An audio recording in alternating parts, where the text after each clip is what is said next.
Connection.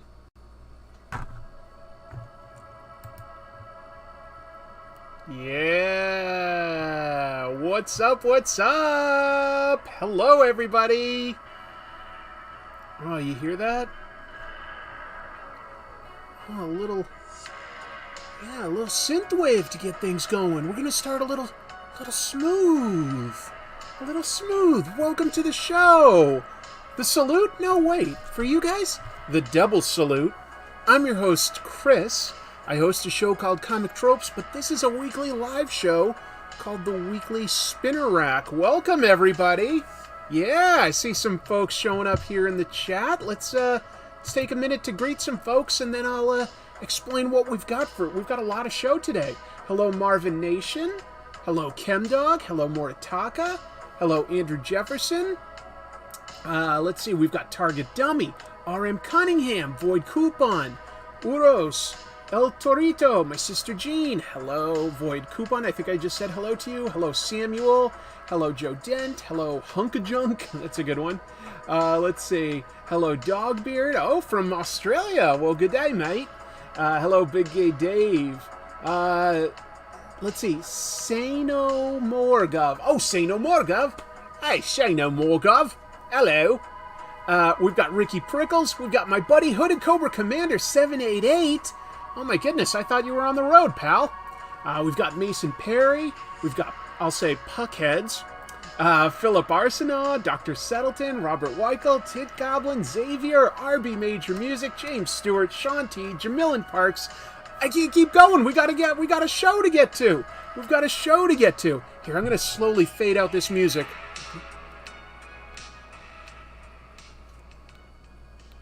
All right, we're free, we're clear. Don't worry, that is copyright-free music. Folks, welcome to the show. A lot of you I recognize, but I also see some new names. So, and some of you might be watching this once it's archived.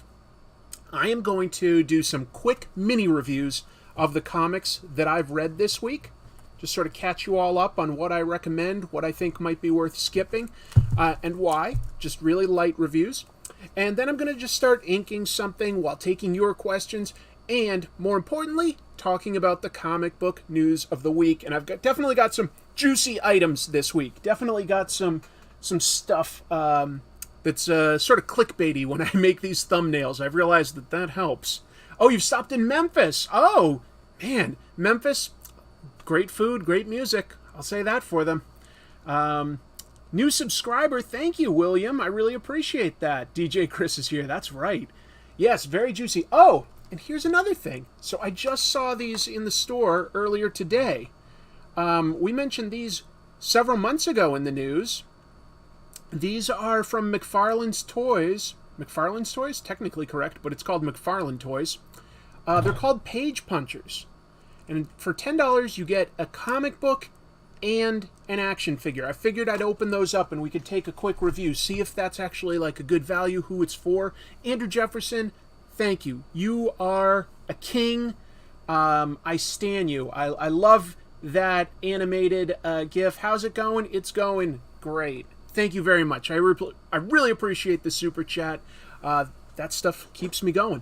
Tell you what, let's actually, you know what? I was going to start with the reviews, but let's just open these page puncher things. Let's see what these are. So it comes in like a plastic case. That's only worth noting because, of course, so many toy manufacturers are slowly backing away from plastic and moving more to cardboard, recyclable materials. I need something to open this with, though, I just realized. Hold on. I thought that I had a X-Acto knife here for like when I work with Zipatone. Give me 1 second. I'm going to step over here to the side. Oh boy. Hold on. I hurt my back recently. I'll talk about that in a sec. Darn it. Hey, Chrissy.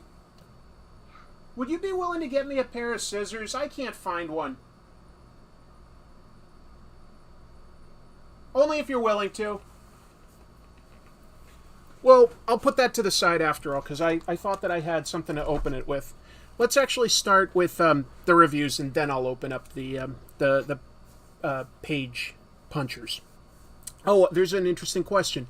Uro says, is there a country's comic scene or history you would like to get into or do an episode on? Many, actually. I was very kindly sent the original Witcher comics from Poland in Polish by a good friend of mine, Mark and Beata Engler. And I've misplaced it. Oh, and Beata kindly translated it for me. I'd really love to get into that, talk a little bit about Polish comics. If I ever had the opportunity, I've never seen Russian comic books, but I have to imagine they do exist. I have to imagine. So I would be curious to find some history on that. And I've never really gotten deep into much in South America. I'd love to talk about Argentinian artists a little bit more, because Argentina definitely has a robust comic book scene. So anyway, so let's get into the reviews. Last week, when I was reviewing Amazing Spider-Man #3, I said that I was kind of bored by it, because Spider-Man wasn't very proactive in it. This issue kind of justifies what went on in the previous one. So I'll give Zeb Wells a little bit of a pass. A little bit. It still doesn't make that last one a great issue, but this is a big improvement. It really is. And of course, I really like the artwork by John Romita Jr. I'm a fan personally. I know he is hit and miss for different people. I don't love how he draws kids. It's a little too stylized for me, but I love everything else he does. And he's a great storyteller.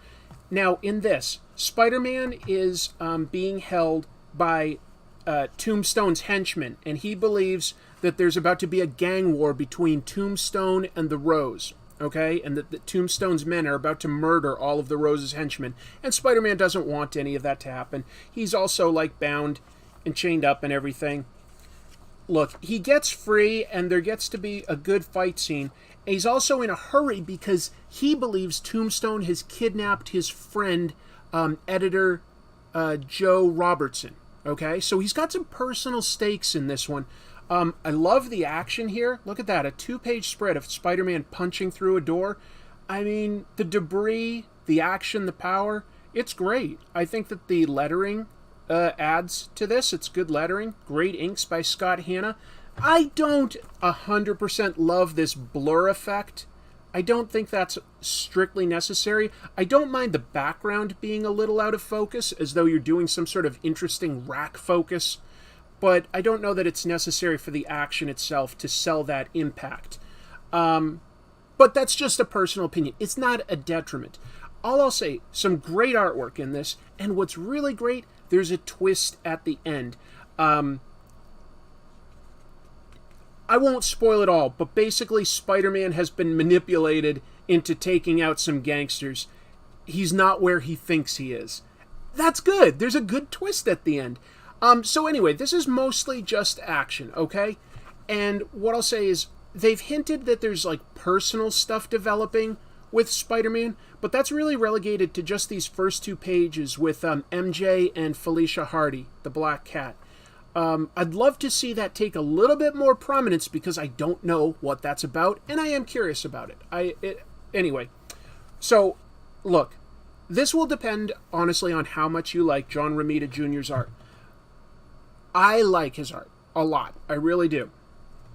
I think that something like that is very dynamic in terms of lighting, in terms of where he's put the characters, in terms of the pose, and a lot of people would make that a lot more flat and distant. Steve Sorensen with a super chat. Hold on, I feel like I'm going to sneeze. Oh, maybe it's passing. Steve says, I like John Romita Jr. on Kick-Ass. Everyone's faces looked squished. Perfect Ed McGuinness draws characters like He-Man action figures, but I love that. I can understand mostly what you're getting at. I'll be honest, Kick-Ass was sort of the time frame where I started not loving John Romita Jr.'s artwork as much as I had before, because that's when he started drawing more kids and really stylizing them more than he used to. But it is confident, and the storytelling's always excellent. The details on backgrounds, environments, stuff like that, spectacular. He really does that stuff great. I don't think anyone, even if you didn't like his style, I don't think you could really fault him for how he draws environments or his panel-to-panel storytelling. It's always very clear. And I love how he draws action and stuff like that. I think he makes Spider-Man look good, kind of lean but muscular. I think he draws pretty ladies. I think he draws good gangsters. There's a lot to like. I just have one area that I don't love. But you know what? Someday I'll do an episode about John Romita Jr., and I can talk about it more then. Anyway, suffice it to say, I like this more than the previous month's issue, okay? Yes, Heister mentions John Romita Jr. on Daredevil with Ann Nesenti. That is a really underrated and weird run. Following up Frank Miller couldn't have been easy. He really turned Daredevil into, from sort of a C-list to an A-list character almost overnight. And Ann Nesenti had to follow that up. And she went in a lot of weird directions, but I kind of give her credit for it. It's interesting to see Daredevil go up against Ultron and Mephisto. It's weird. You wouldn't have expected it. He's dealing with all sorts of weird stuff. But it works. Steve Sorensen saying, other than that, give Chris a like, Comic Troopers. I love that name. I love it. Yes, I've read Appleseed a little bit, Alex Braun. I did an episode on Masamune Shirow, but primarily focused on Ghost in the Shell. That's the main thing that I've read by Shirow. Nocterra. This issue begins a new second arc. Arc 2, part 1 of 5. And it begins it with a bang. Oh my god. Big things are happening here. This is a world, I'll recap really quick. A world where there's no sun. If you're in the dark too long, anything that's living, animal, plant, person, they turn into sort of this demonic entity that's got a hive mind. Thank you so much. I really appreciate that. My wife is the best. We can open the page punchers. Oh, Jared Sarney with a super chat. Romita's art may be blocky, but his sense of volume, impact, weight, and pure energy is second to none. He shines in action and dialogue. JMS plus JR. Yeah, of course, J. Michael Straczynski and JR Jr. had a very popular Spider-Man run. Well, very financially successful. I have not read the new Berserk chapters. I'll get to that. But anyway. So this is a world where, okay, there's big demonic creatures. The good guys were trying to get the directions to this center that might have like a Science-C area that might have figured out a solution to the problem. And there's bad guys in this world too that are also trying to figure it out. Well, one in particular, Blacktop Bill, that the good guys are temporarily aligned with. Probably more than I need to get into to just review this issue. All that is to say, the good guys are trying to escape from a bad guy fortress that's just out onto the ocean, and they've turned the lights off to cause chaos. That's resulted in these big mega sharks attacking. This issue is so violent. And Blacktop Bill is becoming a fantastic villain. You cannot predict him. He's so chaotic. Got to make that shirt, Comic Troopers, Commander Chris. Steve, stay tuned for once I start drawing today. Not only can you not trust Blacktop Bill, you can't predict what he will do. For instance, in this scene, he fights a guy who's basically got the same powers as him, and he sticks a stick of dynamite in the guy's mouth, but he knows that the guy could get rid of it if he doesn't hold it there, so he sacrifices his own hand to take this guy out. And he doesn't care. He likes violence and chaos. He's kind of like the Joker. He's that kind of chaotic agent. Maybe not quite as insane, but insane in a very specific way. Wait, Marvin Nation said, love that when you can see both the boobs and the butt of the hero. Do they have... Yeah, I don't think that artist Tony Daniel has cheated too much. You've got the butt, you don't have the full chest. It's just the side. So I don't think he's cheating too much. You do see her spine here. If it did a little more of a Liefeld twist where you've got the full boobs and the full butt, that's a cheat. I don't think, this is exaggerated, but it's got some decent energy. Anyway, I was interested looking at this because this art to me didn't really look like regular Tony Daniel artwork. It looks like the line art is thicker. Maybe that's the sort of inker co-artist Marcelo Maiolo having more of an influence in this issue. Maybe this issue was done in a bit more of a hurry? I don't know. I don't think of it as a negative. But I do find that this artwork has like less fine cross-hatching and hatching detail than sometimes what I'm used to seeing with Tony Daniel artwork. Folks, I love this world. This is a sci-fi story, and it's a dark sci-fi story. It's sort of a horrific sci-fi story. But it sets up some really cool new directions. There's the loss of a hero or two, the changing of a hero and a villain. Everything changes in this issue for the next arc. There's a new status quo set up, but the heroes still have the same mission, find a way to turn the sun back on or access it. It's interesting. The Psylocke maneuver, the boobs and butt pose is a classic. The Liefeld twist, okay. Would it be Commander Chris or Commandant Chris? Not Commandant. That sounds too fascist. I don't want to be Commandant. But I probably shouldn't be Commander since my buddy Hooded Cobra Commander kind of uses that name. I don't know what title I deserve. What's let's give me a title that's more like something that like the Coast Guard would use. Hold on 2 seconds. I'm going to have some water. It's really hot where I am. I'm going to talk about that in a sec. I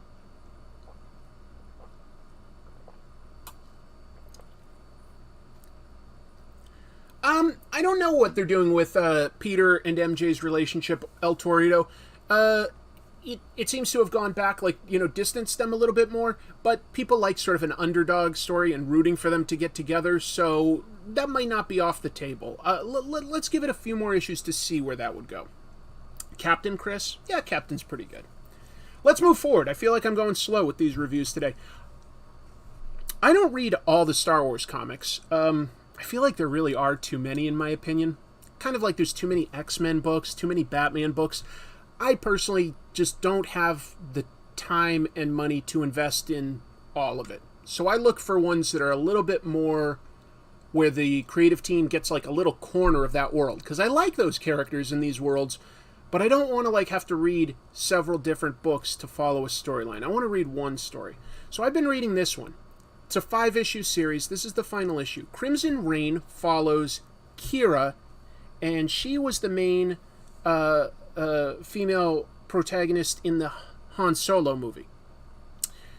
This picks up after Empire Strikes Back, and she is positioning the criminal organization Crimson Dawn to become a bigger player.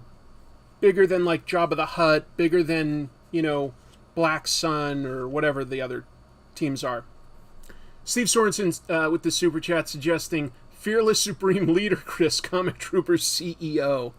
I don't want to turn it into a business. I like this. Is the artwork the best?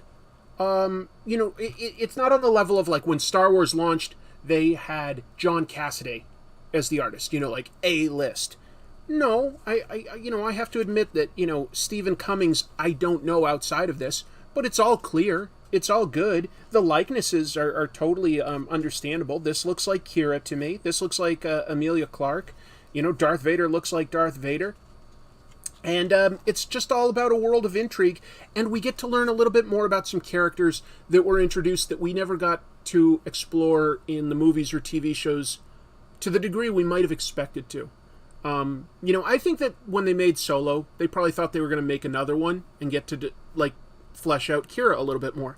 I think when they introduced the Knights of Ren in the sequel trilogy, that they thought that they'd get to explore the Knights of Ren a little bit more. And they didn't explore either of those things. This comic book does, and it's very satisfying. I have read a bunch of the Darth Vader comics, Alex King, and I do like them. I think that they do an excellent job featuring, a villain, keeping him scary, keeping him a threat, not trying to make him too understandable and everything that it's not interesting. But yeah, it's good. It's real good. They do a good job, still making him interesting, having him go up against bigger threats. So I'm just giving you a glimpse of some of these books. This has some good action and some good intrigue, and where it ends is some of her plan has like started to come through. We don't know like the full extent of everything Kira is trying to do yet, but she hints on it that she has a hidden empire. I like that term in Star Wars, and what that means is she has placed her people from her smaller organization inside of basically every other criminal organization, inside of the rebellion, and inside of the empire, and she plans to like bring everybody else's, mechanisms grinding to a halt and to take over. Now, I think we know that it won't work, but we don't know exactly what will happen to her or her people. So it's a sort of good prequel story there, where you don't know what will happen to the main characters. You don't know exactly where this will go. So I do like it. Anyway, it's now, it's a 5-issue series now, and then they're going to take a break, and Hidden Empire is a series coming out October of this year, which isn't that far away, believe it or not. I do recommend this, folks. If you like Star Wars and you're like, look, I don't want to read Obi-Wan and Star Wars and Darth Vader and Dr. Aphra and so on. That's fine. Although everything I've read from them has been solid. They hire good writers and stuff. Charles Soule writes this. I think he gets Star Wars very, very well. The world building, the way characters talk, the themes that he explores, I think Charles Soule does get Star Wars in a big way. And I do like this, so I do give it a recommend. I'd probably give Nocterra still the best recommendation of everything I looked at this week, but this is really strong. The art looks so smooth. The art is smooth. It's good. It's solid. All right, let's keep going. World's Finest. I don't believe that this is set in any firm DC continuity, and that's why I like it. It's just Batman and Superman going up against big threats.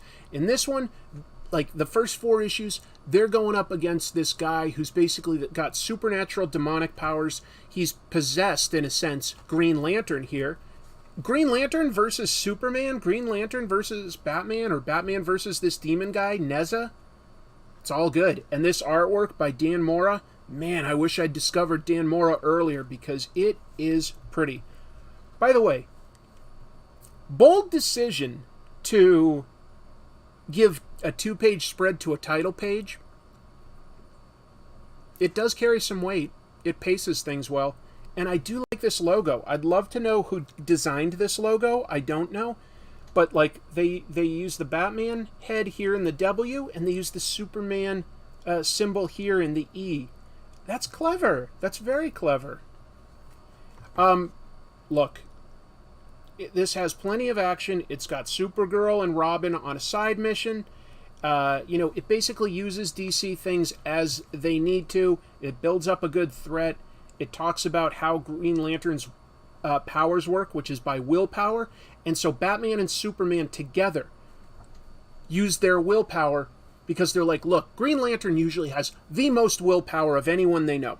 You can't have more willpower than Green Lantern. That's his thing, right? But he's mind controlled, so maybe his willpower isn't as strong as usual. And the two of them together take Green Lantern's ring and become a fusion being. It's weird, but it's none too soon because this guy Neza has basically taken over all these other superheroes that they now have to go up against. And I'll sort of leave it there. I'll just, there's some cool stuff in here. Look, there's some big things, like crashing into one of those island rocks off the coast of, Vietnam and the Philippines and stuff like that. There's big action scenes in space.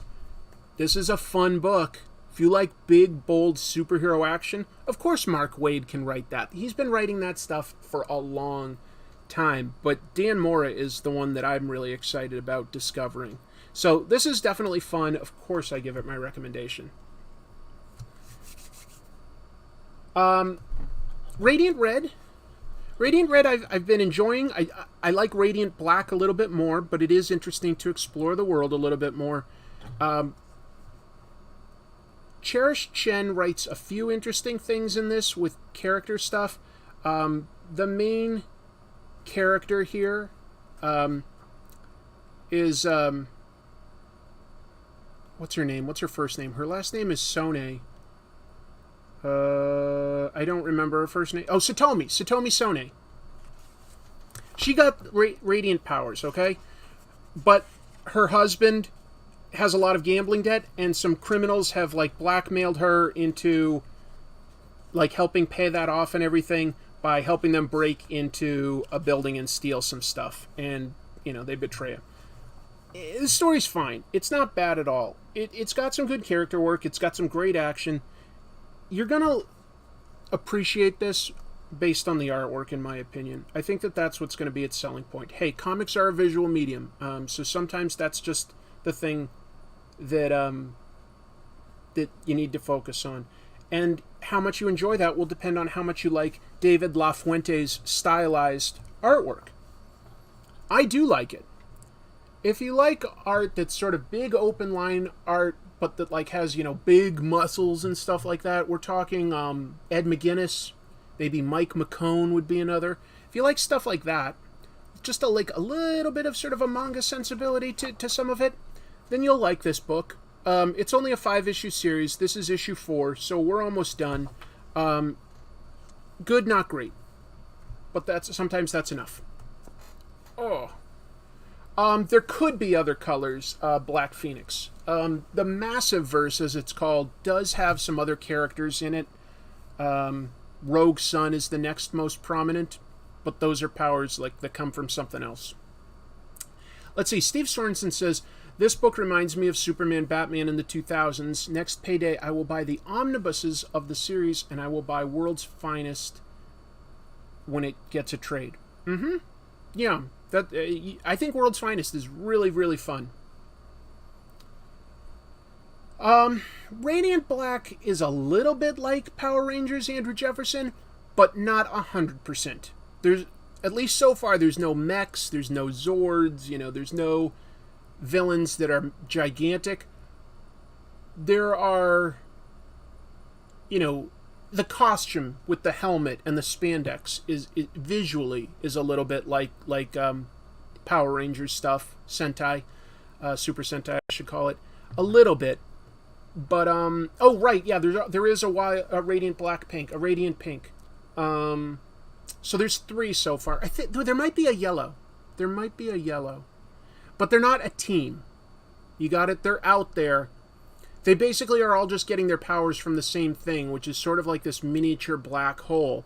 And a lot of the villains out there have tech that's powered based off of that energy, but they have to be in close proximity to the heroes to start powering up. It's interesting. It's a little bit of... I would say that it's a lot closer to early Spider-Man, Nova, Miles Morales Spider-Man, that kind of stuff. Miss Marvel, with, a young hero finding their way in the world, trying to balance powers and their life. I would say it's a little closer to that. It's still pretty American in that regard. But it could go in a more Super Sentai direction, and it could be a lot of fun if they ever wanted to introduce giant stuff. I did get some page punchers. I'll open them in a little bit. Let me review two more issues. Newburn number 8 is the last before it goes on a break. See, it says it's going to return in the fall. So this sort of wraps up a 3-part story that they had at the end. Otherwise, it was all like 1-part stories. Newburn is a former NYPD detective that now works for all of the organized crime families. Not just one of them, all of them together to solve any mysteries that they, like if somebody important gets killed, but they don't want to have, necessarily a gang war, he's going to figure out who specifically is to blame. The families can then, punish him, and it won't, lead to losing as much business. So he's a detective that works for the bad guys, and he does that because he feels it's working for the greater good. But in this issue, his sort of sidekick is targeted by the Italian mafia because she accidentally in the past killed a family member. It was an accident, but they just found out. And he has to sort of figure out all these things that are going on and get somebody else to take the fall so that she doesn't get murdered. It's dark, and he pisses off the police, and they're like, you're going too far. And he's like, you don't get it. I don't I run this town. And so Newburn is a fascinating anti-hero. Very clever, running a very dangerous line between, like, you know, working for, like, criminals and cooperating with the cops. Very, very interesting. Sounds very Vince Gilligan-esque. Yeah, this is something that, like, feels like it could be in the world of, you know, Breaking Bad or Better Call Saul, you know, like that kind of modern crime story. It's interesting. I dig it. And I'll tell you, Chip Zdarsky's knack for writing mysteries in this is what's got me excited for next month. He takes over Batman with Jorge Jimenez, who's a great artist. And I haven't been reading the regular Batman or Detective comics in a while, but I'm going to start Batman when Zdarsky and Jimenez take over next month. That's pretty exciting. I need to check out Newburn. After reading Zdarsky's Daredevil, I want to see more of his work. Yeah, he's good at street level crime. He really is. I think it's an area Zdarsky excels at. An area that I've always sort of thought Ed Brubaker, really like almost had on lock for being the best. Zdarsky gives him a run for his money. Newburn sounds like it could be an Amazon Prime original. It probably could be a very successful TV show, to be honest, but it does work as a comic book. It really does. I think that this is an underrated comic series that I do give a strong recommendation to. I think that Zdarsky's profile will only rise when he takes over Batman, and Jacob Phillips is pretty young, but his artwork is very effective. It fits like that sort of noir-esque story, and it may look very simple and open, but when you're reading it, you really feel like you're in that world. And I think that Jacob Phillips is going to go places too. I really do. Last thing I read this week, folks, and then we can get into drawing and some news. Yeah, I've got this time just about right. I like to keep my reviews portion to about 30 minutes. I picked up the latest issue of Something is Killing the Children. By the way, that's a good cover that probably could have been pushed to excellent with just a few more very subtle changes in the coloring. I don't like telling other people like what to do, but I don't think it's super apparent right away that this is like a stomach and the person's sort of like opening it up, there's teeth and an eyeball. Like that catches your eye. I think it takes a minute to realize that's a stomach. And somehow if they'd like lightened this up or something, maybe that might have been pushed. It's tricky when you've got the title so big. It's tricky. But it is good. It's good. I'm not complaining. So this is about monster hunters. We've got some new monsters finally, and this is what I've been looking for. I thought that the original monsters, which were sort of like these giant spider type creatures that were almost all in black, were effective for the story, but a little dull visually. It just didn't hook me enough. But like this guy that's got like no face and like he can split open and have like an eyeball and teeth and stuff like that, and we don't get to see him tear apart children and people, but he does. I think that's very effective. Again, look at that 2-page spread for the title. Good for pacing. Beyond that, we've got Erica Slaughter. Used to work for a house of monster hunters. Didn't like their morals, so she's on her own. Makes it a lot tougher because she has no resources to back her up. And then beyond that, the house has hired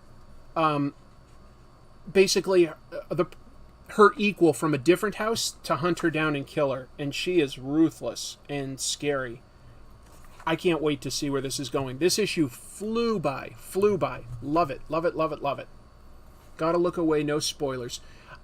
I tried not to go too far into it, Super Pickle. Oh, and I like to pick up back issues. I found this one at a pretty good price. I found the first issue of Miss Marvel in great condition. So that's Carol Danvers. She had existed as Miss Marvel before. She was introduced in the original Captain Marvel comics. But this is the first time she got her own comic. And, yeah, I don't know. Just seemed like getting that at a good price in a time when there's a Miss Marvel TV show, admittedly starring Kamala Khan. Just felt like a good deal. So I got that. So hopefully that's like a little helpful to sort of hear some quick recommendations on why I'm liking or not liking things.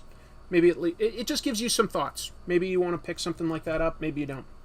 So I picked up some page punchers today because I didn't expect to see them, but I did see them. Let's open them up so that we can take a look and see if these are good value. If you don't know what these are, Todd McFarlane just introduced these. They're called the line is called Page Punchers, and what it does is it comes with a full comic book and a little action figure, $10. I think that's a pretty good value. Is it definitely for adults? Probably not, to be honest. I think this is aimed more at kids and first-time readers, and if that's the case, this strikes me as a good idea to get like new people into comics. So let's see what we've got for the comic and what we've got for the action figure here. Bear with me. Alright, so we've got...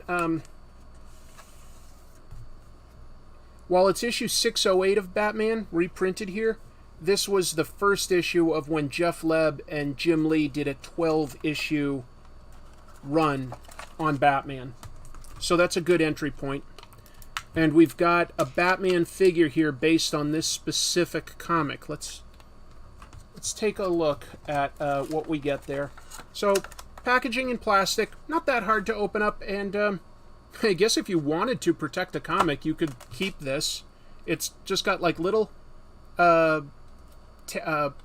sticker things here to keep it closed, and then you just sort of pop it out, and it pops in half. Let's take a look. I'm going to set the figure aside for now. I'm going to move a few things so that we can look at this a little better. Bear with me while I reposition. Yeah, Jared Sarney has a great observation about Radiant Black. Let me read that. He says, Radiant Black's strength is its diversity of influence. People, what does it say? People immediately connect to what they love. Power Rangers, Spidey, Invincible. Great mix. Exactly. When they pack that thing in that type of plastic, it is definitely not for kids. Well, I don't know, Marvin. Like I said, all I had to do was like cut these little stickers off, and then it just pops it in half. I don't think that this was very difficult to open at all, compared to like some toys. This comic has been out since what, 2001 or something? Okay, so interesting. Inside they've got like an ad for other Batman comics, and they specifically are advertising the ones by Jeff Leb and Tim Sale. Of course, Tim Sale just passed away last week, but they couldn't have known that when they were making this. And those are great comics. Yeah, this is a good jumping on point, because it's like, it's a new creative team doing like sort of a 12-issue run, and this is the first issue. So this does stand on its own quite well. I remember this now.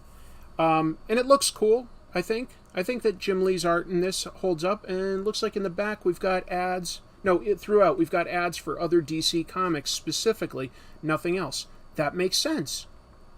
Okay, yeah. Hush. Justice League, All-Star Batman and Robin, that's interesting. Batman the Killing Joke, Batman Reborn, DC Universe Infinite.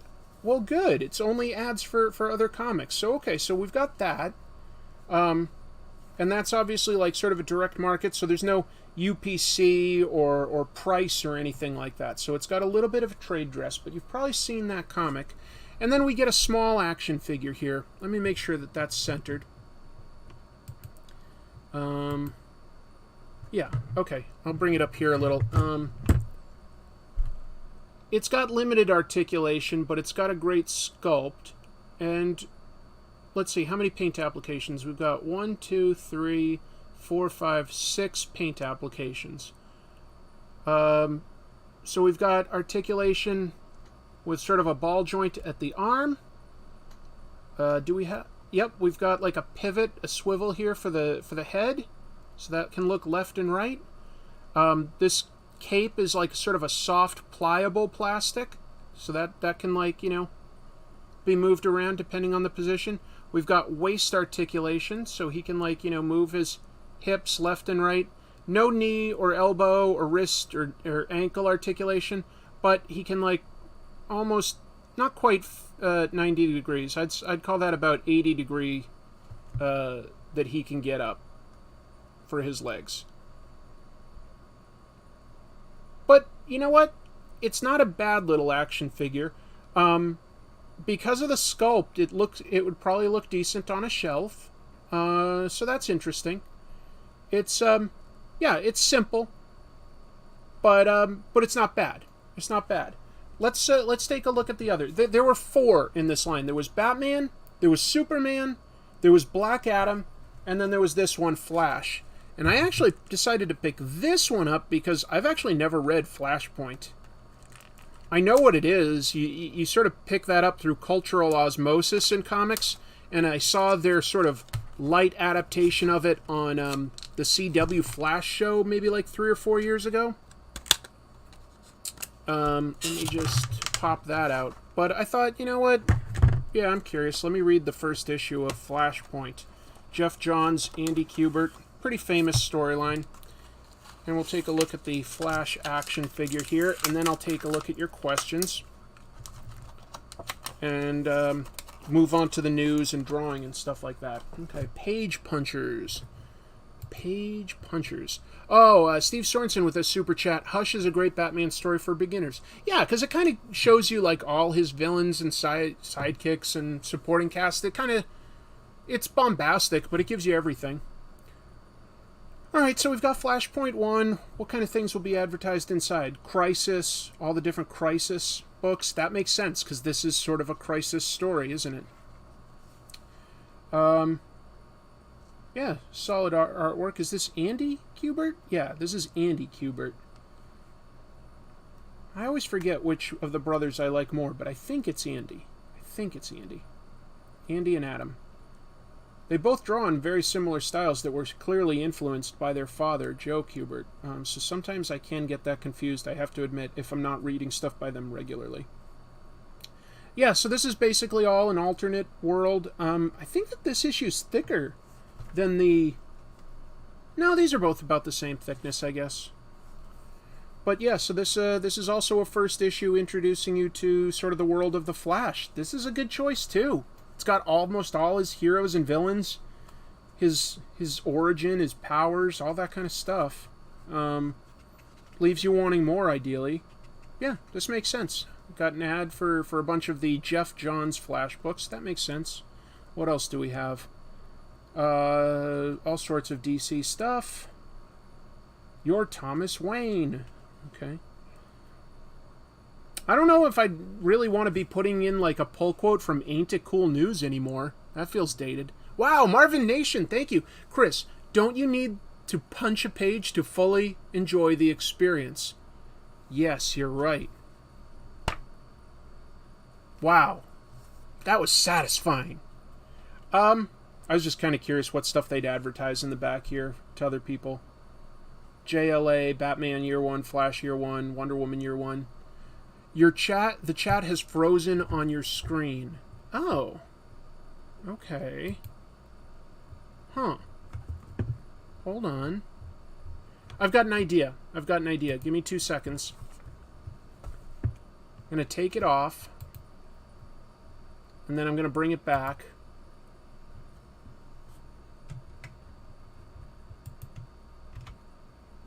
Is that going to work? Thanks for the heads up there. Thank you for the super chats as well. I'm going to change that to live chat. And did that fix it? I think that fixed it. Yeah. I like JLA Year 1 too, Andrew Jefferson. I actually did like that. So we've got the same articulation. Head, shoulder, waist, leg. And again, nice sculpt. In terms of colors on this, how many on this? 1, 2, 3, 4. Only 4 compared to Batman's 6. But Flash is a simpler character. But they didn't totally... Oh, wait. No, actually... Let me look at that a little closer. You know what? No, I was looking closely at the Flash's eyes, and they've given him, like, blue pupils. I was curious if they also gave him, like, white around his... Well, white around his irises. Iris! Flash. So here, we've got... Hey, how are you, Batman? I hear you're in my new movie. I hear your movie isn't even going to come out. No. Whoa, whoa, whoa. Andrew Jefferson saying, oh yeah, take it off, Chris. I did have to take off my glasses there to see up close. Let me have some more water. And, yeah. So, Page Punchers, decent value. I think it's probably aimed a little bit more at kids than me. That's not my water. Ugh. This is.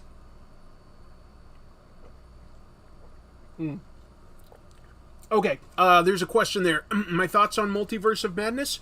Yeah, I'd give that at least a B to a B+. I love Sam Raimi, so I really liked what he did there. To me, the best page puncher is the Diamond Dallas Page. Okay. I've got some interesting news this week, so let me pull that up. And I'll just set that to the side here, and I'll start going over some news while I work on inking this drawing that I did. And I don't know if I'm going to use this or not, folks, but what I was like giving some thought to doing was drawing a bunch of different people reading at a comic book spinner rack and maybe turning this into a t-shirt or something. I don't know. I got to think about it some more, but maybe. First piece of news I'll go over is related to Archie Comics. We don't hear about them as much as the other publishers, so I thought that could be fun. So, this past February, Archie Comics registered a trademark on a new character that they were planning on publishing called Chang. Okay? And, people are curious what I drank instead of the water. I had put some of that Mio stuff to flavor water, but I'd left it here since last week, so it was a little weird. It's a little stagnant. Anyway. Not exactly Bob Ross, just a bearded guy, void coupon. Anyway, so Archie Comics registers this character called Chang. The comics aren't out yet. They come out this July. But in the meantime, it's actually being developed into a potential new CW show already. It's going to be another one of those teen dramas, but this one is going to be more of a mystery show. I think more akin to something like Veronica Mars, if you remember that show. And if you don't, trust me, that is a damn good show. Veronica Mars was excellent. And so yeah, Chang will sort of be like a teen that solves mysteries at both his private school and his gentrifying neighborhood. They say that it will actually be a predominantly Asian cast, but it's designed to subvert the stereotypes that we have. Like, it's not going to have martial arts or lots of lessons about honor and stuff like that. It's being developed by, if you remember, Daniel Day Kim. He's been on shows like 24, Lost, what was that other one that he was on more recently? Hawaii Five-0, things like that. His production company is developing this show. And it actually is based, this is interesting history that not everybody would probably know. I bet it's not even in all the news. But it's based on an existing Archie character from more like the Golden Age that went by the name Fu Chang. He was a detective in 1940s Chinatown. Okay? And so this is most likely, if I had to guess, going to be, a nephew or a great-great-grandson or something along those lines. But I bet that they'll have a connection. I bet you anything. It probably won't be the big selling point, because I'm sure that not many of you out there know who Fu Chang was. But yeah, he was actually more of an international detective that just worked out of 1940s Chinatown. And, the CW is sort of, they've wrapped up their shows, I think, for Archie and Sabrina and stuff like that, but this will be sort of a new one in its own sort of world. Has potential. Who knows? But like I say, I think the comics are coming out this July. Chang. I like mysteries, obviously. Just talked to you about Newburn. I like Newburn. I like anything criminal or reckless by Brubaker and Phillips. So we'll see. I have not seen the trailer for Gotham Knights. No, Jamil. That's interesting. Yeah, Daniel Day Kim has been successful as a producer. Jared Sarney has a good observation there. He seems to have a pretty good vision of both what people want and what hasn't been offered yet. So we'll see. Steve Sorensen says, comics are for everyone. I like this drawing. Lots of voices and viewpoints, and you don't have to be a good artist. Comic fandom is arms wide open. That is sort of what I'm going for. A bunch of different types of people just enjoying comic books. Because I think that there truly is a comic to interest any type of reader. You just have to know where to look. And hopefully my show helps with that. Let's see. Riverdale is a massive hit and is completely off the rails. Never saw it, but I know a lot of fans of Riverdale. I hear it's pretty bonkers. Riverdale does have one more season. Yeah, it's probably gone on a couple years more than it needed to, huh? Like, a lot of people say that it's a pretty crazy show, but that's the CW for you. They will keep something going as long as it, like, makes them even a small profit. But you know what? Wouldn't you rather be a fan of a CW show that, like, gets those renewals as compared to somebody that, like, finds a really cool show on, like, Netflix, and of course it's canceled after 1 or at most 2 seasons? They're just brutal. Have I seen Peter Lorre as Mr. Moto? No. They're on YouTube? I'll check it out, Joe. Appreciate it. Peter Lorre is the guy that would talk like this, right? He had, like, the bags under his eyes, and he'd be like, oh, Rick. Gotham Knights is not going to survive a season. Well, on the CW it might. Gonna make the issues on the racks generic or based on actual covers? Haven't decided yet, Chessier. Or Cheesier, not Chessier. I turned you French when I didn't need to. Which Moon Knight run is your least favorite? Well, there's a bunch that I haven't read, so probably one of those. I can tell you that I like things like runs with Ellis, Declan Shalvey, of course Sienkiewicz and Mensch. Oh, you know what one I didn't love? The one by Brian Michael Bendis I didn't love, now that you mentioned it. Like, you asked specifically. Yeah, Tari mentioned something that I wasn't really planning on covering in the news, but since you bring it up, I'll cover it briefly. I just feel like I don't want to become a channel that just talks about the same drama every week, and Ezra Miller certainly keeps bringing drama every week. You gotta figure that the executives at Warner Brothers are just crying every day because they just discover something new and horrible that he's done. They have done. Excuse me. That was unintentional. So, while we're already, like, dealing on the fallout of things like Ezra Miller assaulting people and potentially kidnapping and grooming an underage person, there comes news that he's given sanctuary, essentially, to some woman he met, I think in Hawaii, who was trying to, I guess, get out of an abusive situation. But there's video out there that has surfaced of her kids are just walking around his Vermont farmhouse, and there's, like, guns everywhere, and they're always smoking weed in front of the kids. And you know, that's not to condemn guns or weed, but you shouldn't have those things out in the open in front of very little kids. That's just potentially harmful, potentially dangerous. It's just not smart. It's not a good look. It's not a good look. So that's that news. Andrew Jefferson saying, ever heard that Archie sued the Riverdale creator years before he worked for them? He was doing an unlicensed Archie play about Archie coming out. That actually is true. At least the play part. I don't know too much about the lawsuit. But yeah, the guy that is the showrunner on Riverdale, he was a passionate guy about Archie, and he'd created a play about Archie being gay. And I guess, you know, Archie's publisher was just sort of trying to protect their intellectual property more than anything else.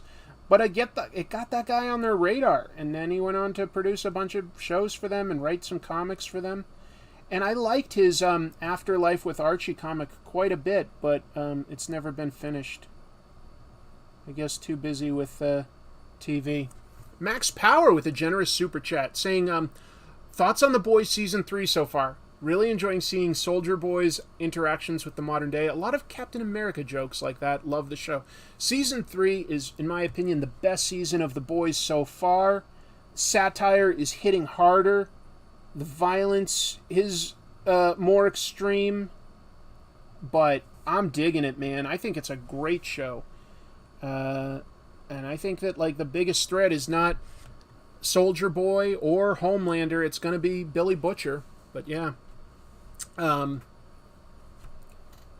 Andrew Jefferson says, I think it was more of a cease and desist than a lawsuit. Yeah, it was something simple like that. Oh, it's fine, Tari. I don't mind that you brought it up. I just didn't have much more to comment on that. So, next piece of news.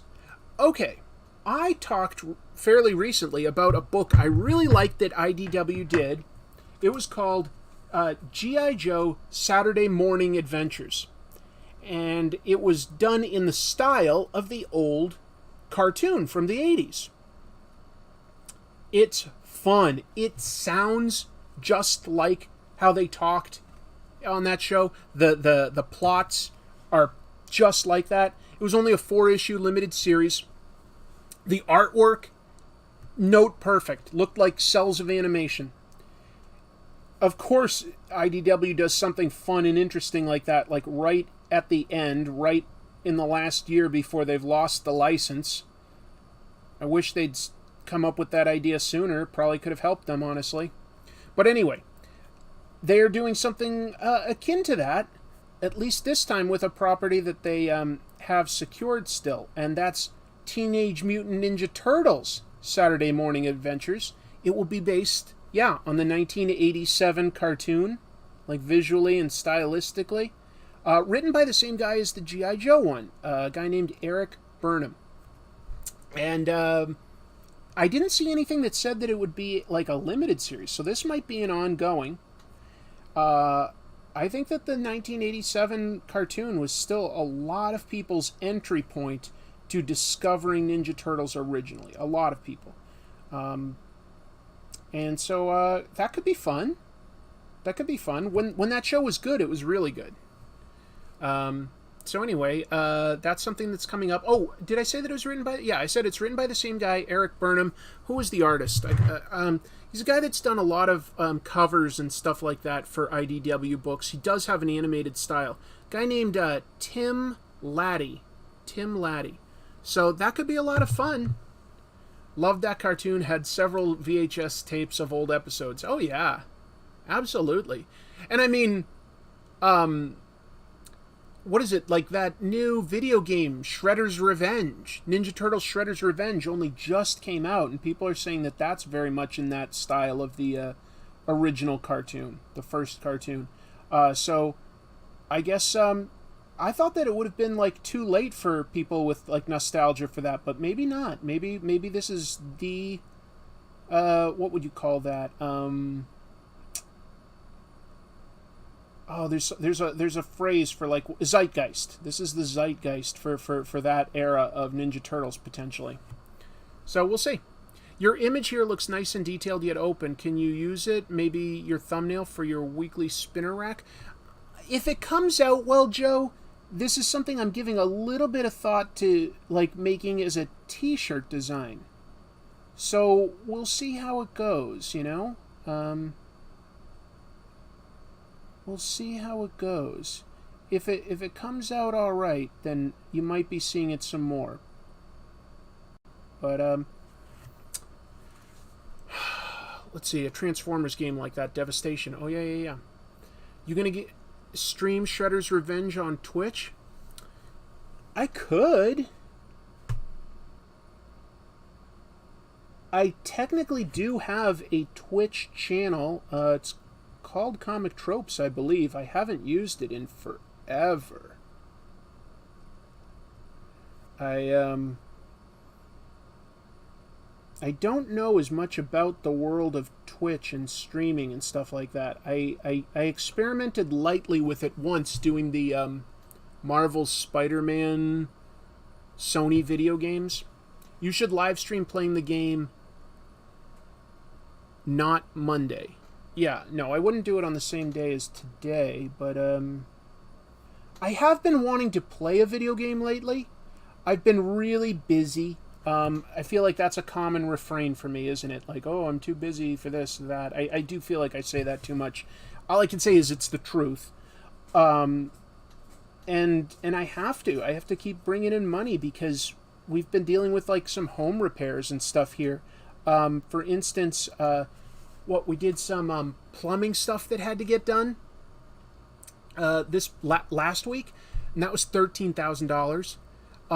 We have to get our central air repaired. So it's I've got an air conditioner, that's just a floor unit downstairs here. This is my basement area. So it's nice and cool here. The rest of the house is pretty darn warm. But the first estimate we got to repair that was $20,000. So, I just have to grind, folks. I have, my part-time job is still 30 hours a week. I sell cars. And then I've got this, YouTube stuff. And I've just got to grind these days because those are big bills. $13,000, $20,000. It's I know. It's not everybody can even own a home. So, I'm in a good position. But it hurts. That's a lot of money to have to lay down at once that you're not really planning on necessarily. At least not that much. So, yeah. Just whining a little bit. Thanks for listening to me. Isn't owning a house fun? Do you play Marvel Strike Force? No, I have to admit I haven't played that. Sorry. Oh, look at that. GZ. Thank you for your super chat. And he says, I found your Ant-Man Egghead episode hilarious. Thank you. Would you consider doing a separate channel called Comic Roasts where you roast comics? Not quite. It's an interesting question. Early on, when I started my channel, I did give a little bit of thought to doing more episodes where I sort of make jokes at the expense of comics that are either bad or could use some work or something like that. But I think if I just realized that I personally would get kind of burnt out doing that on the regular. I do like doing it because I do think that you can learn something here and there from looking at weird or bad comics. But I would get burned out doing it regularly. So I just do it sometimes. I look at weird comics and it can be Golden or Silver Age or even modern on the main Comic Tropes channel, and I'll just sort of work it in here and there. Any thoughts on Injection? Got an issue and liked it. Can you get into a series it may never conclude? I don't know Injection, but I do believe it can still be worth getting into a series even if it doesn't have a definitive conclusion. I've said that for both TV and comics before. If you can ever read Big Numbers by Alan Moore and Bill Sienkiewicz, it's very interesting, even though there's only 3 issues out of a planned 12. There's still something to be learned there. It's still a well-done comic. You don't get a full story, but, and I recommended Berserk. I made an episode about the comic Berserk. The creator passed away. He obviously could not finish it. And I said it's still worth reading. Now, just a week or so ago, I announced in the news section that it will actually continue. And that's a whole story and everything. I'm glad it will continue. I think it's being done under the appropriate sort of measures to do it the right way. The way that the creator intended. It's still not the original story, but I'd still recommend reading it. I still think that there's value to be had there. But it's an interesting question. Injection was Warren Ellis and Declan Shalvey. Oh. Yeah, Ellis got himself in some hot water by being inappropriate to people that he was like female people that he was mentoring online. He wasn't appropriate, and he stepped away from comics for a while. to sort of let the heat die down more or less. I heard that he is coming back to comics. It's tragic when somebody really talented acts like that, because you can't ever condone it. You just can't. But that doesn't change the fact that I think Warren Ellis is a supremely talented writer. Have you done a collab with Cartoonist Kayfabe? Not exactly. I'd love to. I would. I love Ed and Jim. I really do. I think that those guys are great. I've been talking them up since their show started. I've been talking it up on this channel. And I've had them each on to do interviews about their projects. I've interviewed each of them. And we've talked lightly about, like, me going on their show to sort of, like, just be the third wheel in a conversation. I would really like to do that. I think that would be a lot of fun. I respect the heck out of both of those guys. So I feel like someday it might happen. Yeah. Let's see. I lost track of time. Gotta go to band practice. Okay, I understand. Yes. I don't want any of you to be taken away from creative endeavors. That's for sure. I really don't. I appreciate you being here a lot. Let's move on to another piece of news, because I've got lots. This is a big one. It's not going to be about somebody you all know, but it's about a fairly successful comic book creator who's had some very serious accusations levied against her this week. So the creator I'm talking about is a writer and an artist and an educator named Phoebe Glockner. Okay, she most famously wrote a very indie sort of autobiographical type of comic called Diary of a Teenage Girl. That was actually turned into a film back around, I'm going to say 2015. Okay, she's currently a tenured professor at the University of Michigan, and the local paper there in Michigan, the Michigan Daily, has a massive news article about Glockner's students, not just 1, 2, 3, like a lot of students, making some very serious accusations that she constantly targeted her students with lots of microaggressions that involved racism and misogyny and violence and stuff like that. And at first, when I was reading it, I honestly at first was reading people saying they were offended at looking at stuff by Ralph Crumb or what else? They saw old vintage Golden Age comics with yellow face villains on the covers and stuff like that, and people were offended. This is a deep story. So, at first I was like, well, come on, you've got to look at some of that stuff for, in a historical context, because that was comics, and there's an evolution, right? But that's not the issue. The issue wasn't just the subject matter. It was that, some students felt that she was introducing it without, properly establishing the historical context and setting their expectations. She would just spring really, rude and inappropriate images on them in class. And then they would bring that to her attention privately. And then she would retaliate against them. So, for instance, one student was surprised by some Crumb artwork, which, if you haven't seen it, it's very problematic for today's day and age. It's got him performing, sexual violence against women, and a lot of times against black women and stuff like that. It's not always pleasant to see. It's meant to be funny. I don't know that it really is, to be honest, but it was meant to be. And I think there should be some protections for attempts at humor. But going beyond that, and going beyond, so whatever, someone was like, hey, teacher, I'd love it if you could at least just tell us what you're about to show us so that, we just can be ready to see that. Or explain to us first the historical context, why it's relevant, why it moved something forward. Don't just open with a gratuitous, offensive image and surprise us like that, okay? So her response to one person saying that was the next day she aired a full documentary on Crumb. That feels like you're sort of trying to push someone's buttons, to be honest.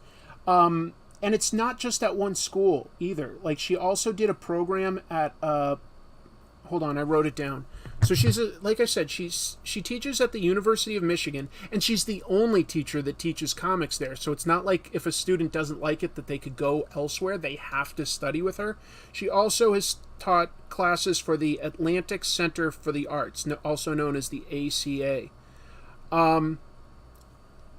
These are students making comics. A lot of times they'll have class meetings where they discuss a comic that they made, and everybody talks about it to see what they can learn, the teacher, the students, etc. One person told a very personal story about how a high school teacher, I believe it was a high school teacher, tried to engage in an inappropriate relationship with the artist, and she's sharing that in front of the class, and then the teacher just started defending the teacher, going like, oh, you probably misinterpreted that, or like the teacher probably just like took an interest in you because of your talent, and like was defending them, this and that, and like the whole class was just like, what? Like, why are you defending such a horrible thing? So it really does seem like this person is not listening to the complaints, and if it was 1, 2, 3 complaints over a period of years, you go, well, maybe somebody's being overly sensitive. But when it's this many complaints by this many different people at like 2 different classes, ACA and University of Michigan, it sounds like there's something to it, that she's really trying to like sort of make people uncomfortable. And I don't know the truth. I'm just like recapping the article, but it is, again, it's on the Michigan Daily. If you're curious, the Michigan Daily, it's about Phoebe Glockner, and it does not paint her in a flattering light at all. Oh my god, it's one of like the most bizarre stories I've seen in comics in quite some time. What an article. Yikes.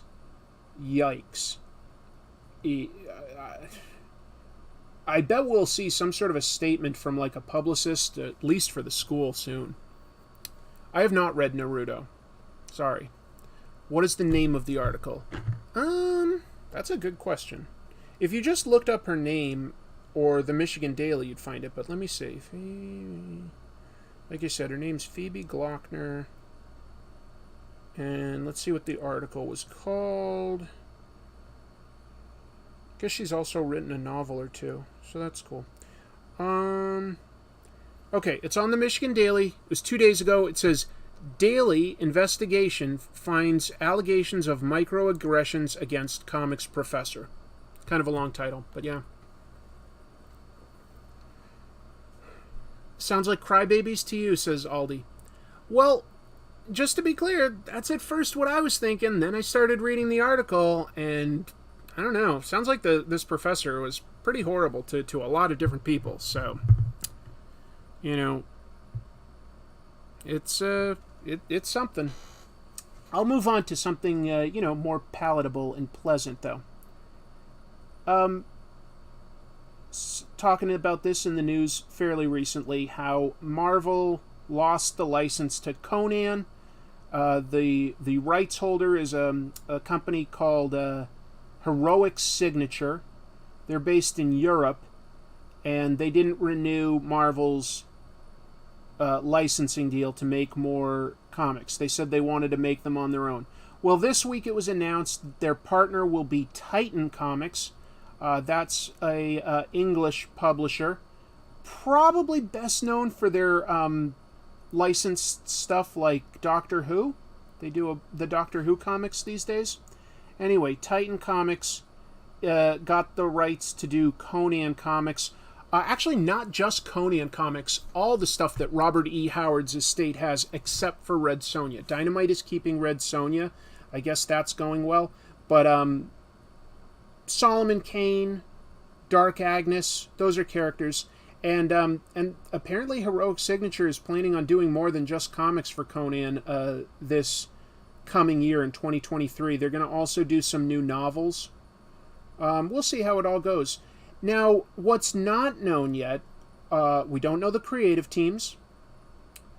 And we also still don't know if Marvel might still be allowed to use Conan for Savage Avengers. They may actually still be allowed to do that, because they only just relaunched Savage Avengers. That's like a comic set in the modern day where Conan has been transported here to the modern day and works with, some pretty savage Avengers, like sort of a special team. So that actually might still continue at Marvel. It is not known yet. It has not been explained. So we will see. But we will get more Conan comics in 2023. It's just that they're going to be... who is distributing in the U.S.? Distributing will probably still be Diamond. The publisher will still be Titan, like I say. Titan has done a lot of good stuff here in the UK, says Joe Dent. Yeah, I've heard that they're good. I've definitely heard that they're good. So we'll see. We'll see. But I just thought it was interesting to see that, like, because at first, what Heroic Signature had announced, that they own the intellectual property, was that they were going to be doing the comics themselves, but they did get a partner, Titan Comics, to do it. So we'll see. We'll see. Currently, Savage Avengers arc is actually Conan going back to his time and bringing modern Avengers with him. Oh, okay, the opposite. Okay, thank you, Andrew Jefferson. I didn't know that. Thank you. Diamond and I believe Penguin Random House both distribute Titan. Yeah, that's true. Penguin Random House probably does. In fact, I've got some more news about Penguin Random House towards the end of today's news. A really unfair, in my opinion, distribution deal for unfair to comic shop owners. But we'll get to that. We'll get to that. Titan's Cowboy Bebop miniseries was great. You're not the only one that I heard say that, Philip. I heard a lot of people say that they liked Titan's Cowboy Bebop. That's cool. Black Phoenix says Conan goes public domain by 2026, so he'll be back at Marvel soon. Yeah, actually in Europe, he is in the public domain already, so that's extra interesting. Why is Titan making the comics there in England? But, because almost anybody theoretically could, but Conan will be public domain here in the U.S. soon, but that will only be based on, that initial story. So, in other words, ironically, the stuff that Marvel did based on Conan when they had the license, that probably all falls under trademark protection. So you'd have to argue that, all the sort of new characters you're creating and new worlds and any visual look were coming from the original source, not based on anything that came after that. Copyright law is different than, trademark law. And just to be clear, Titan will also be republishing stuff that from Conan that's been done at both Dark Horse Comics and Marvel Comics. So they can print new omnibuses of that material that's been done at other publishers, because that is not owned by the individual original comic book companies. That's owned by the company that owns Conan. I thought that was kind of interesting. I get the feeling that it will be one of those Tarzan Zorro cases where it will be virtually impossible to use them. It can get pretty darn tricky. With some of these things, to say, hey, this is what I want to do, and you no, that's based on a movie interpretation or something. That is not based on the original stories. They've done that for things like King Kong, Zorro, all sorts of interesting characters.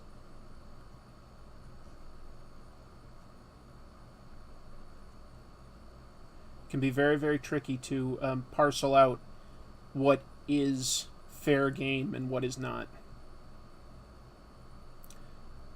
But that's life. All right. I'll tell you what. There's more news. You think that was it? Nah. I'm only halfway done with my news. there are new logos for both Action Comics and Detective Comics, DC's two oldest comic book series. They refresh that branding every once in a while. Makes sense. And they got, what would I call him? Typographer, or, just like logo specialist. Darren Robinson. He's done a lot of interesting logos. You can just like Google him if you want. Darren Robinson. He's done a lot of amazing work. He created new logos for Action Comics and Detective Comics. And I wanted to talk about that a little bit. So feel free to, Google it if you want to see like an image of that, because I don't really have a great way to show it on screen right now. I really need like a producer or something that can like switch camera angles while I'm doing stuff.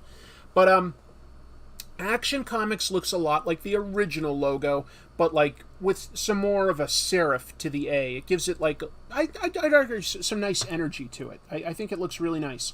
The Detective Comics one, people were like, oh, well, this looks nice, but it kind of reminds me of Stranger Things. A lot of us have seen at least the Stranger Things logo, if not the show. But, really, both of them were influenced by something older. Both Stranger Things and Detective Comics logo by Darren Robinson. Robinson. And that is a specific font. Let me look it up, because I wrote it down. It's based on a specific font that was used in the 80s a lot. That font is called SiKtC Benguiat. Benguiat, I think is how it's pronounced. SiKtC Benguiat. And it was used on a lot of Stephen King books in the 80s. So the way Stephen King's name looks, that's what inspired things like the Stranger Things logo, and it's what's inspired the Detective Comics logo, but it does also have a bat shape around it. Andrew Jefferson with a super chat. Did you see the Marvel Universe now has an LGBTQIA plus youth center called the Matt Baker House? I did not. The comics still? I missed that. Please forgive me. What's the difference between inking, pencil, coloring, that type of stuff? For instance, earlier today I penciled a bunch of this. The comic spinner rack is based on a photo of my comic spinner rack, and then I just drew some people, and then I light boxed it, and I could have gone straight to inks, but I just sort of tightened up the pencils a lot. You could almost think of that as sort of like thumbnails to pencils to ink, and what I'm doing right now, inking is using things like brushes, quills, technical pens, brush pens, all sorts of things like that to, give it definition, work on the shadows and stuff like that. We have some pretty advanced print techniques where you could still capture that stuff by just the pencil now and apply colors directly over it. It's almost like giving it a digital gouache look. But I think a lot of people in comics still like the slightly darker, thick outlines. It just makes things easier to read at a glance, which helps with the speed of reading and enjoying a comic book. So those are some of the different things. And then coloring, if I was to color this, I'd have a lot of different ways these days that I could do that. I could do like an ink wash. I could work with gouache paints. I could use like Copic alcohol-based markers. But the most common thing these days would be to color it digitally with Photoshop or something. Did you reference anything for those people you drew as far as proportions? I did, and I'm not sure that I like them. I think it might be a little too stiff. But we'll see how it comes out anyway. Jeff Yun saying, yes, Ed Benguiat was a great graphic designer. Right, yeah, the font is named after Ed Benguiat, but I might be mispronouncing his name. But he came up with a number of fonts, but SiKtC Benguiat, if I'm pronouncing that right, is definitely a pretty famous one. Anyway, if you see the new Detective Comics logo and you've seen Stranger Things before, you're going to see some similarities. But then if you want to look at what they're both being influenced by, go back a little further, like I say, to look at Look at the Stephen King books from the 80s, like Misery, and you're going to see where it all comes from. Let's see. Okay, there's no other questions. Let's see. It does look like a riff on Stranger Things, says Marvin Nation. It does, but they're both sort of referencing the same thing. It's okay, I think. I do. Oh, hey, let's get to the thing that I've got in the thumbnail for this issue, right? And in the title. Sony talking about their upcoming Kraven the Hunter movie, which I think is supposed to come out in January of 2023. And, so yeah, Sony, of course, has the rights to Spider-Man and the characters that originated in the Spider-Man comics to make movies.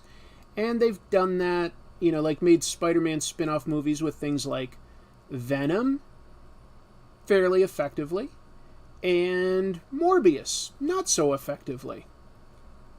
Where will the next one fall? Well, the next one is based on Kraven the Hunter. One of, I would argue, the classic Spider-Man villains, in that he was created by Stan Lee and Steve Ditko, was an original member of the Sinister Six, as led by Dr. Octopus. A lot of people seem to think that he has no superpowers. That's not technically true. Kraven the Hunter was mostly like, you know, a man, but he would take this herbal potion that would give him superior strength and reflexes. That's what allowed him to go up against guys like Spider-Man and against wild animals. He was a Russian noble who wanted to challenge himself and would go after big game.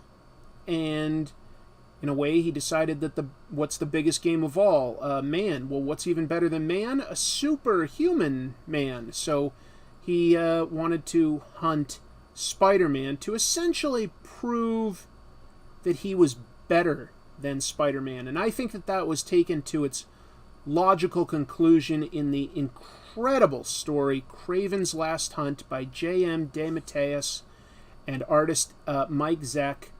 One of probably my personal favorite Spider-Man story. I think it's just incredible. I think it's so good. I think that Kraven was an excellent adversary for Spider-Man. You know, he goes after sort of animals and stuff, and Spider-Man is, to a degree, you know, based on an animal idea. A spider is a type of animal, isn't it? So it worked. It worked quite well, I thought. And, but I have to admit, I never thought of Kraven as a leading character, as the protagonist, okay? Because he has been a villain. Look, I'm not saying you can't do something deep with him. I would argue that J.M. DeMatteis and Mike Zeck did something incredibly deep with him, exploring his character and, to a degree, his madness in Kraven's Last Hunt. Really took him to some interesting places. But I've never really seen anything in him that screamed like, hey, there's a certain amount of nobility that we need to explore. You know, he's got a code of honor or anything. He was never really... You could do it, and obviously Sony's going to do it. I don't know that the character has enough depth to support it. We will see, won't we? We will see if it works. So they're making a movie based on Kraven the Hunter. The movie is called Kraven the Hunter, but they've now announced that this version of Kraven the Hunter does not hunt animals. Instead, he's a protector and lover of animals. Now, keep in mind, the first thing you see when you look at Kraven the Hunter is he wears a lion's mane vest and leopard tights. You know, he's skinned animals, and he wears them. His whole thing is like, and I don't... Hunting for no purpose is bad, right? Sure. But hunting itself isn't necessarily bad. I mean, humanity had to hunt to survive. A lot of Native American tribes are noted for using like every part of the animal for a purpose. You know, they didn't just like kill it, eat a little meat, let rest rot. There's a lot of skill and nobility in hunting. Even we're in a modern world where we don't have to do that in most places. We certainly don't have to do that here, and we're lucky that we don't have to. But I don't think that hunting in and of itself should necessarily be seen as evil. But anyway, he's an animal lover. So what's he going to wear? How's he going to look like Kraven? I don't know. I don't know. And you know, just keep in mind, even if he was like sort of unscrupulous about hunting, he's a villain. He's never been an anti-hero. Like, all right, Spider-Man, you know, I hate you, but I'll work with you to fight back the Skrull aliens, you know. Or Kingpin's gone too far, Spider-Man. Let me team up with you to take down Kingpin. That's never been Kraven. He's very fiercely independent, to be honest. Very independent. And I just don't see how this interpretation makes sense. It just doesn't feel like Kraven to me. You know, like, fine, do that story about an animal lover that's a badass. That's fine. Doesn't feel like Kraven to me. So maybe I'm complaining about nothing. Maybe Aaron Taylor Johnson is going to be the best version of Kraven we could have ever imagined. I don't know. Kraven the Collectibles Hunter next on TLC. That's a good one, Meow Nyan. Exactly. Yeah, he's going to hunt collectibles. Is that a girl with the sides shaved on her hair? I love that hair, but when it grows back in, it looks like mutilated Barbie. Well, I was imagining this being more of like a black lady, so she's more got it like braided tight against her the side of her hair. I've definitely seen that as a hairstyle before, so I was just trying to give an interpretation a little bit more like that, to be honest. Good question, though, Carrie. I appreciate it. All you had to do was adapt Last Hunt. Well, adapting Last Hunt would be fantastic, but I really do think you need Spider-Man to make that work properly. I guess you could have him take over somebody else's life, but the whole thing there was, you know, him actually, you know, beating Spider-Man and then proving that he could be better than him.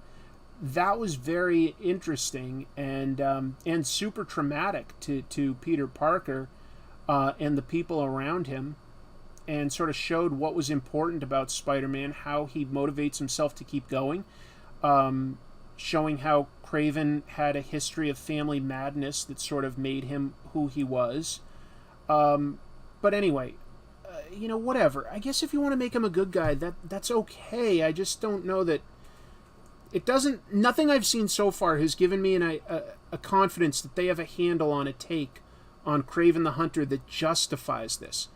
And I've said before, if Sony wants to exploit their Spider-Man intellectual property rights, there are plenty of really good spin-off characters that you probably could do a good job with. Sandman has actually been a good guy before. That would be interesting. Morbius could have worked, theoretically. Morbius has had solo stories. They didn't do a good job with it. It was boring. But Morbius could have been done well. Deadly Foes of Spider-Man is like a heist type of movie that's really funny with some of Spider-Man's more like C-level villains, like Speed Demon. That's pretty interesting. That would be good. I guess you could do something like, you know, like a gang war movie with like The Rose and Tombstone. Just take Spider-Man out of the equation and put some cops in. Black Cat, if you want to do more of like a heist movie. Silver Sable, if you want to do a spy movie. There are characters you probably could support. The idea of taking his popular villains and saying that's, you know, we're going to turn the villain into the hero, that doesn't interest me very much.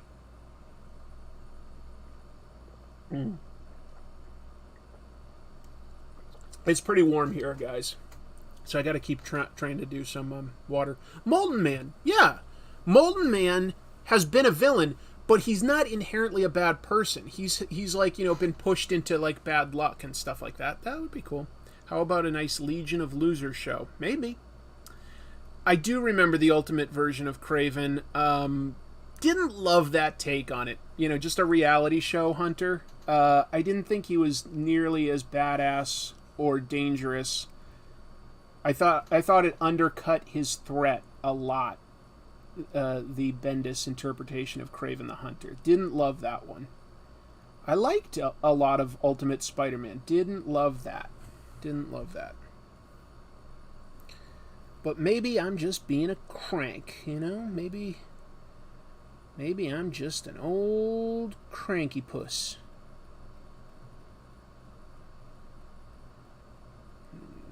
I don't know.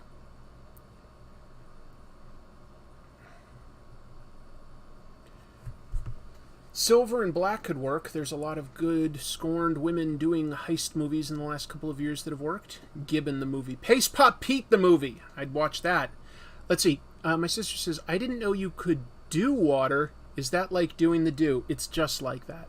It's just like that. I have been drinking so much water lately. I am being a good boy. I hope you're all drinking plenty of water. It is good for you. I don't know if I talked about this on the show, but there is somebody I've discovered on TikTok that's a water sommelier. What's his name? His name is... I gotta look it up. But he's really interesting. It's not pretentious. He's just an expert on water and can really give you good advice on what you might want to look for in a bottled water versus what you'll want to avoid wasting money on. Chad Van Soyek says, feelings about the trend to trade paperback. Trade paperbacks tend to be a better financial value and sometimes more satisfying to read a bunch of story all at once. It's just sometimes a frustrating experience reading a monthly comic that's clearly written and paced for that, where you're not getting a full story in that issue. It's just sort of like, oh, I need to keep reading. I have to wait a month. Who was the Spidey disco-themed character, asks Meow Nian. I think he has his disco in the name. Give him a movie. Give him 3. Directed and starring Michael Jai White. Why isn't it coming to me? There is a disco-themed villain. Somebody out there... yes! First of all, Cale Robinson found the name I was just looking for. Martin Reese. Really interesting guy on TikTok. Yep. Oh, cool. A bunch of you know it. Dogbeard thing. It was not Disco Stew. Martin Reese is really interesting, folks. He's a water sommelier, and he'll tell... Hypno Hustler. Hypno Hustler is the disco-based bad guy. He hypnotizes people. A big wheel movie. Yep, a bunch of people coming up with it now. Hypno Hustler. Awesome. Crazy idea. But yeah, Hypno Hustler.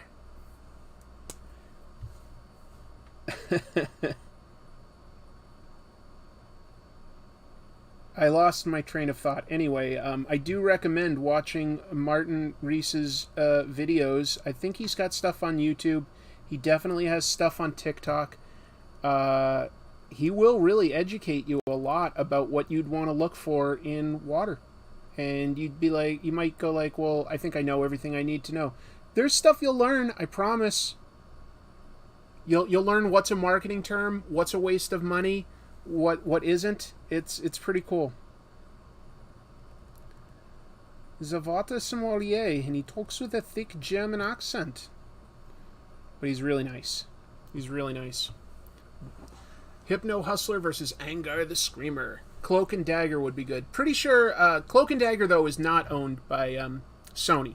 It definitely is owned by Marvel, because Marvel did that Cloak and Dagger TV show on, was it Freeform? I never saw it, but Marvel definitely owns Cloak and Dagger, not Sony.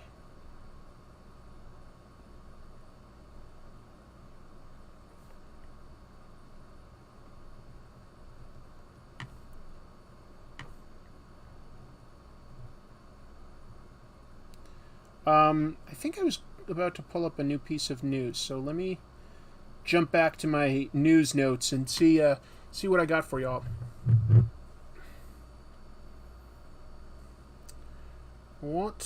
Where did I leave off? Oh, yes. Oh, by the way, last thing about the Sony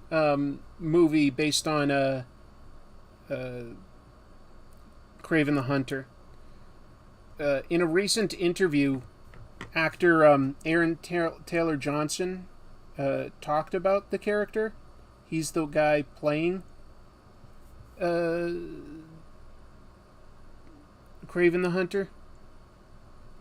You've seen him before. He's played Kick-Ass. He's played Quicksilver. I guess he is looking for like a new comic book franchise or something. So he's playing Kraven the Hunter. And he said, this is a quote. He said, this kind of amused me. He calls him Spider-Man's #1 rival. Kraven's a great character that's had a few good stories, okay?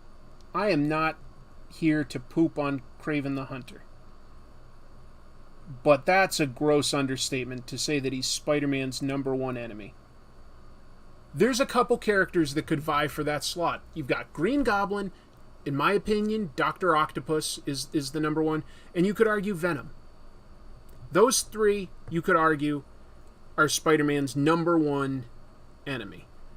I don't think that you can argue that characters like, Sandman, Electro, Kraven the Hunter, Rhino, Kingpin, I don't think that they're the #1 Spider-Man enemy. I get that you're starring in the movie, you want it to do well, I get that, I do, but that's some hyperbole there. #1. Bit of a stretch. Bit of a stretch in my opinion.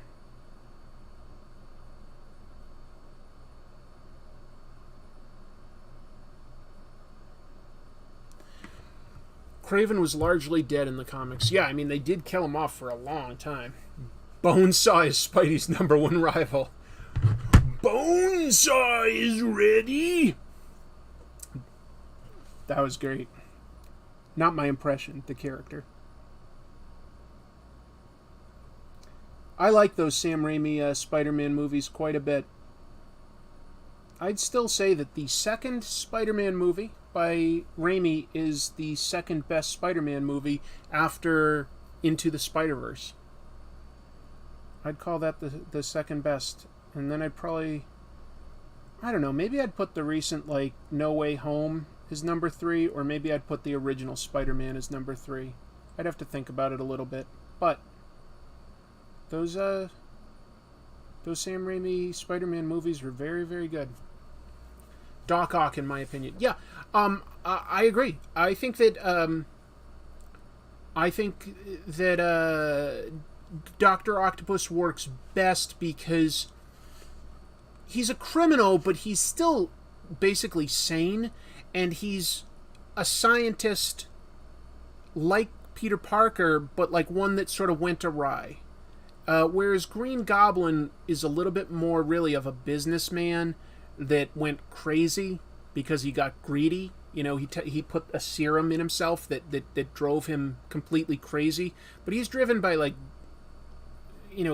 corporate greed and insanity and stuff. Whereas Dr. Octopus is still interested in science. He's just willing to commit criminal acts to continue his science.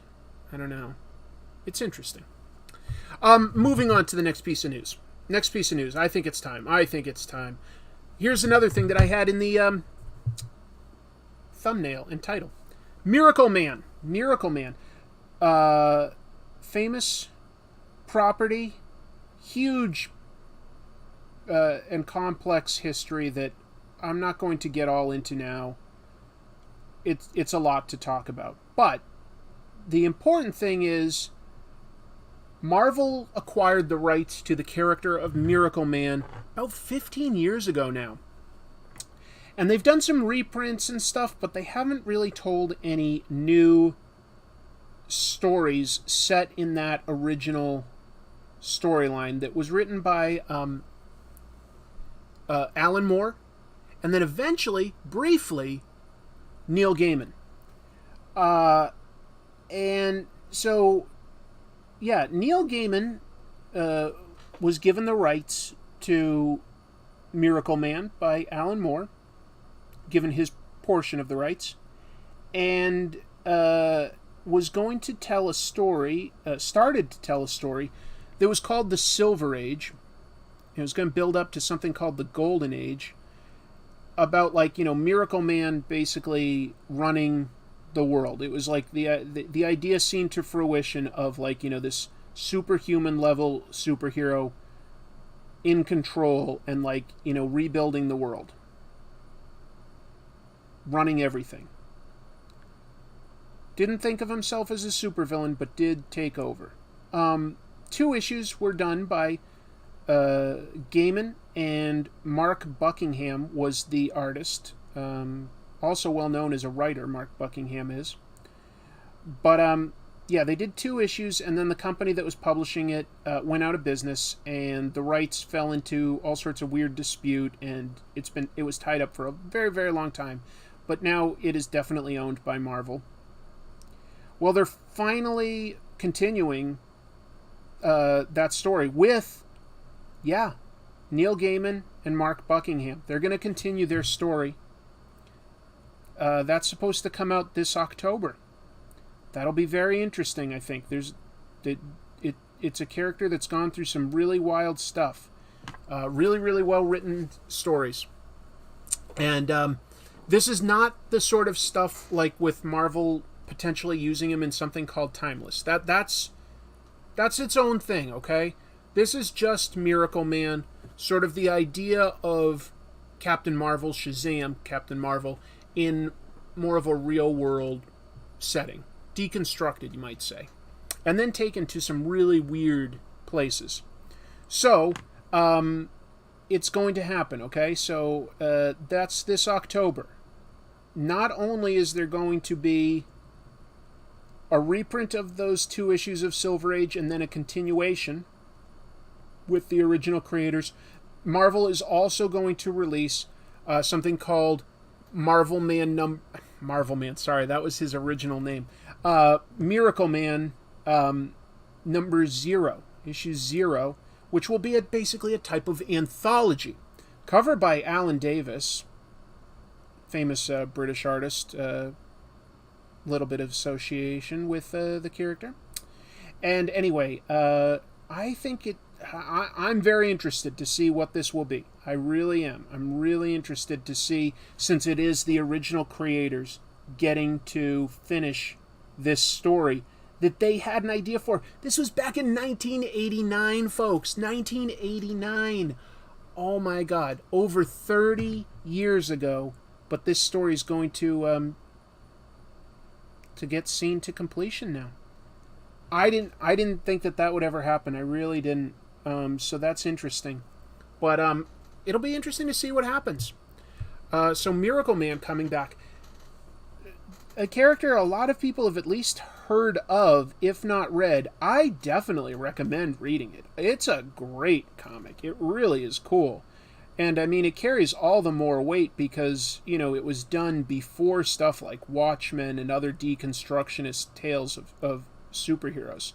So and it explores a slightly different type of superhero too, since it's based on more of, like, you know, the Captain Marvel idea of the character. It's good. It's really good. I always recommend it to people if they're like, is it really worth reading? Yeah, it completely is. I think that Kid Miracleman is one of the all-time great comic book villains, one of the most scary villains I've ever seen.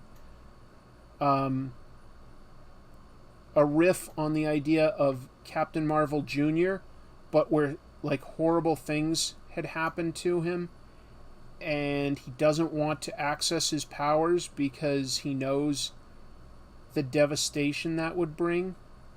But when it happens, because it's inevitable, oh my God, does everything go badly.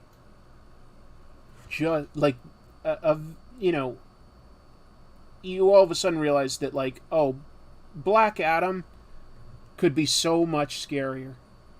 Because Kid Miracleman is terrifying to me. Terrifying. There's a book, Kimota, the Miracleman Companion. Oh, I never heard about that one. That's interesting.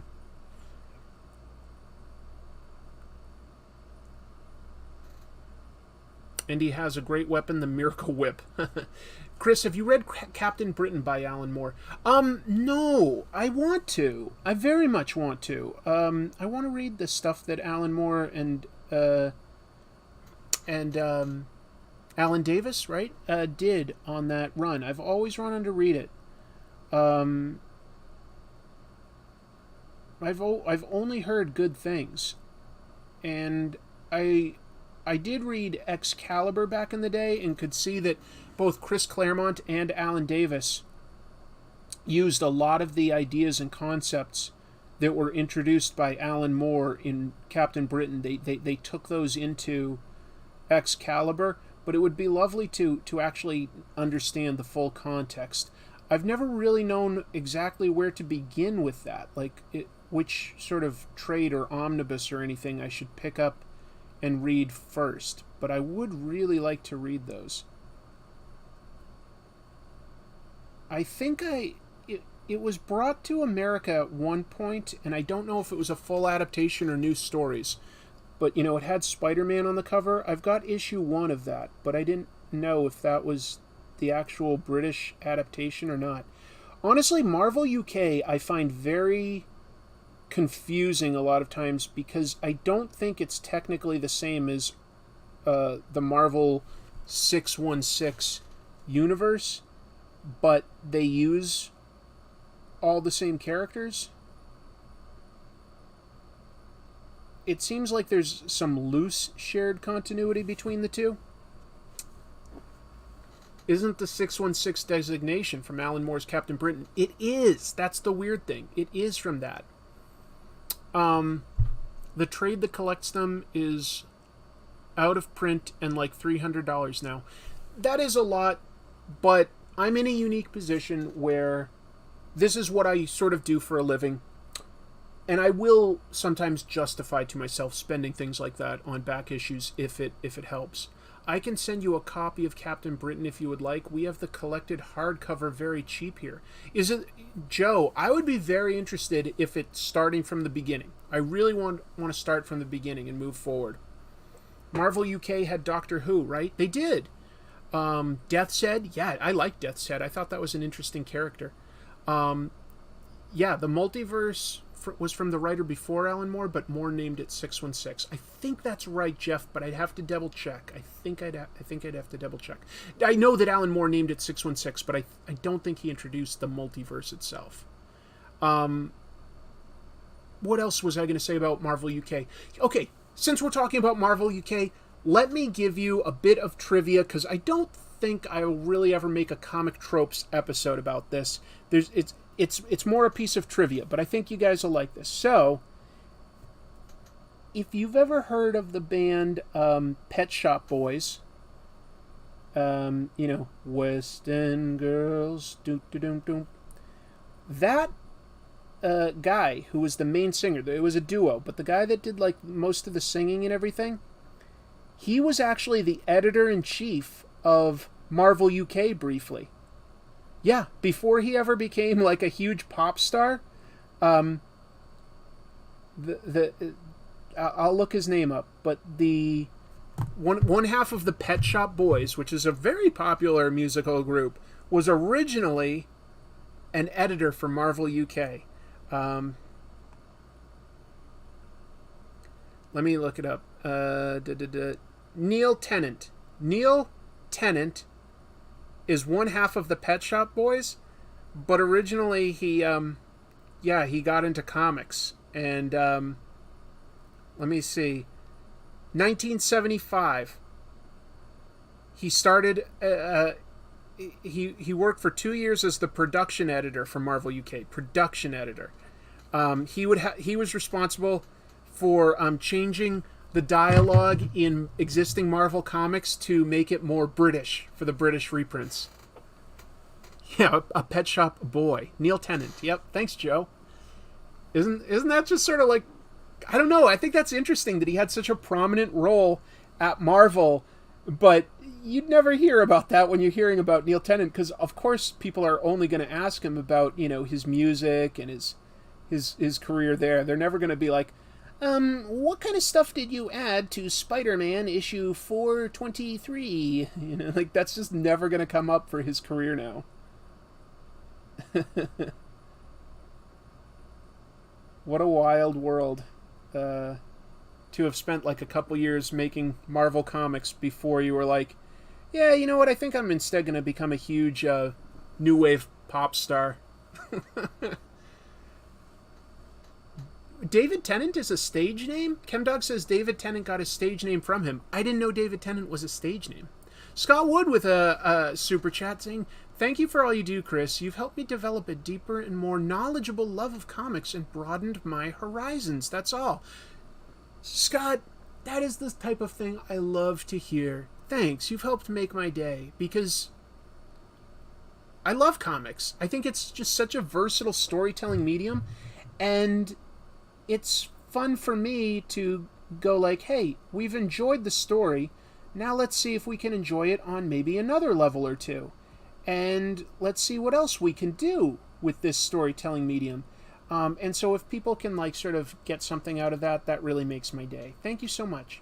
Doesn't have to always be deep, but you know, that's what I love to share. I'm sure Neil mourns not being around for the Death's Head days. He might have been, though. He might have been around for some of the Death's Head comics. Yeah, the Pet Shop song Go West, yep.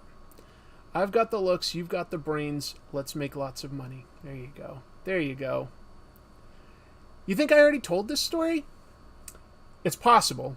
I mean, I know this story. I don't remember telling it, but of course, it's always possible that I could tell some of these same stories. It's possible.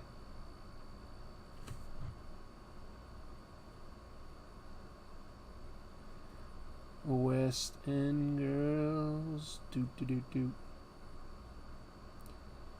In a West End town, dead end world. Whoops, I sang that so perfectly. YouTube may demonetize this video. Like, nope, you don't have the rights to play that song. Sorry, YouTube. I was just messing around. I didn't expect to nail it so perfectly right away like that. Let's see. My Captain Britain book collection, all of the Alan Moore and Alan Davis run. It's a nice print. It's the original colors, but on modern paper. If you have a P.O. box or something, I can send you one. Joe, I'd love to, like, you know, make that worth your while on some level, and see if we could work something out. I would like to read those books. So, can you, like, reach out to me offline? You know, can you email me? At, like, the Comic Tropes email, which is just comictropes@gmail.com. That would be the easiest way to figure out. What inspired the spinner rack for this week? Cool question, Gamtress. I'm thinking of maybe doing this as some sort of a t-shirt or something, you know, like a comics are for everyone type of idea, but we'll see how it comes out. I'm not sure yet. It was just an idea that popped in my head, and I felt like, well, you know, when do I have time to just sort of draw for fun? Oh, during my show. So we'll just do it and see how it comes out, and if it comes out all right, then maybe I can make this into a t-shirt, and if it doesn't, you know, whatever. It was just practice time for drawing. That's valuable in and of itself. Oh wow, we're basically almost at the end. So let me get to this next piece of news that I've got. I've got more news. I think I'm let's see. When they hit you with a strike, maybe you can squeeze an interview in. Yeah. NEC has those Captain Britain hardcovers. Yeah, but I don't live on the East Coast anymore, so that's not easy. Let's see. Okay. Oh, this is really interesting, folks. This is my last piece of news. This is something that comic book store owners are not going to be happy about this week. I'll tell you that for nothing. Okay, so the Ninja Turtles recently had a limited series called Last Ronin. And for the purposes of this, it doesn't really matter what it was about. It just matters that, like, it was very successful. I liked it. It was a good story. And So now the regular monthly issues have all come out, and it's time for the hardcover. And that was solicited quite a long time ago to comic shop owners through Diamond Distribution, because that's who IDW used. But it was solicited for them a long time ago, because that comic went through multiple delays. Okay, no worries. But what it means is, since then, since it was originally solicited, IDW has moved over to using Penguin Random House as their new distributor. So, originally, Diamond was going to deliver this hardcover to comic book stores, and I think they still will deliver to comic book stores, by June 29th. That was the original on-sale date for this book. And for comic book stores. And for bookstores, the book wasn't going to go on sale until July 5th. But because of that delay, and because IDW now distributes through Penguin Random House, what that means is that comic book stores will get the copies by June 29th, but bookstores won't get them until July 5th, 1 week later. And the on-sale date is now officially July 5th, when bookstores get them. So comic book stores are being told that they're supposed to hang on to those for a week, that you're not supposed to sell it early. You know, that can happen with things like toys and DVDs and stuff like that get to stores. But, talk about unfair. When they originally ordered it, they were ordering it assuming I get to sell it on June 29th. Good. It'll be a big seller. Now they're being told, oh, you actually will get it then, but you can't sell it until the bookstores, your competitors, get it July 5th. Like, you can't sell it early to get... You think that all of these comic book stores are going to give up those potential sales to, like, oh, I better play fair. I don't want Barnes & Noble to, not sell any because I sold them all. Look, you're risking your relationship with the distributor if you don't follow their rules, but that's also leaving money on the table, because you have the book, people want to buy it, it's not available at your competitor for another week. I think a lot of comic book stores will end up selling it early, but we'll see. Isn't that crazy? That's ridiculous. Wow, they won't hold them. I imagine most shops will sell it early then. That sucks for comic book stores. You guys are saying all the same things that I had in mind too. Yes, that is asking an awful lot. You're like, wait, because you guys had a delay with things and changed your distributors, you're going to give it to me for the date that I originally ordered it, but I'm not allowed to sell it for a week? And then if I do that, people can get it other places like, Barnes & Nobles or Amazon and places like that. Whereas, otherwise I could sell it a week early before they get it. Why would you even make it available to them a week early and then just tell them, but you can't sell it. You have to, wait and maybe not sell it. That's just not fair to be... I think that comic book stores should get comics a week early over bookstores, Oh, that reminds me. I left some money on the table. I better put it away. There you go. I run a bookstore, so that's not terrible for me, but that really sucks for the comic book stores and crappy overall. Maybe I'll go to a comic shop and buy it there. That should be the normal thing. I didn't know about this, and comic shops are meant to have an earlier street date than Amazon and larger bookstores often already. Let's see, crap. Sell a cover price piece of paper and the book comes with it as a free gift, but you're just not supposed to let it get out of your hands for a week. It's not about as to how they would possibly know and enforce it, they probably wouldn't, unless the comic book store was advertising it prominently on their site or social media or something like that. they probably wouldn't know. It's just, I feel like that's not really fair. That's not really fair to just say, like, you have to hold on to it until your competitors, like big box stores, have an equal opportunity to sell it. Like, yikes. It's tough enough to sell comics in a world where people pirate stuff digitally. Now you're telling me to just sit on it for a week? Thanks. I miss comic book stores. I love comic book stores. That's why, I usually show you guys that I bought a back issue or two at my store. It's because I want to support the comic book shop and keep it in business. There's got to be a way to help them get in on digital comic sales in a better way, because I do think that digital is part of the future. But we got to just find a way to make it, like, easy for people to buy and access and read digital comics. We've got to make that, like, somebody out there has to find a way to make that a better system. You should be able to, like, buy it at your comic book store, not have to give Apple a portion, but, like, buy it at your comic shop. They get a piece of it. The digital reader format gets a piece of it, and the publisher gets a piece of it. But digital comics should cost less and should be very, very accessible. That's the only way they're going to survive. And if you make them cheap and easy to get, I think you'd cut down on a lot of the piracy. I really do. And I think you'd sell more copies. And you'd get it in front of more readers, new readers. I really think that's important. Let's see. Last Ronin is actually available for sale up here in Canada. The hardcover, Scott? It's already in stores there? That's possible. It's possible that they could have a different distribution deal in a different country. I didn't read anything about that. But it is possible.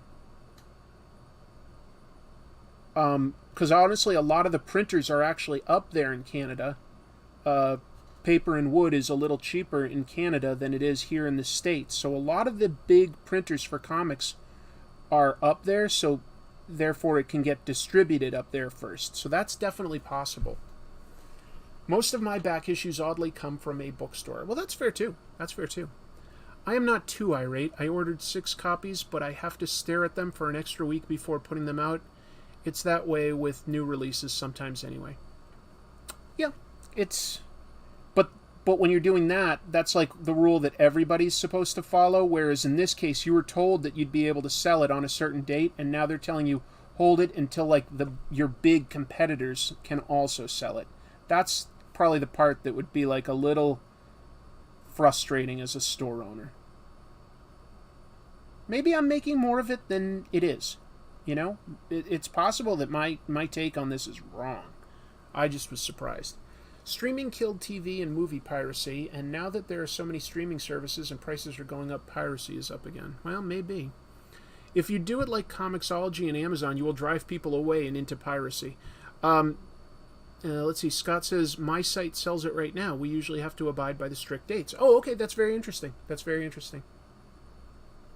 Let's see, a comic store I visited in Idaho pre-pandemic had a stealing piracy problem with people stealing digital codes instead of buying the book at all. Wondering if that's why it has been discontinued.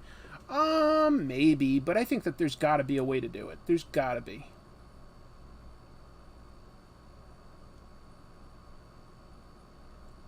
And I don't have the answer, but it's not my business. I can't sit around trying to think of how it can work, because I've got my own things to worry about. But if that was my business, I'd be figuring that out.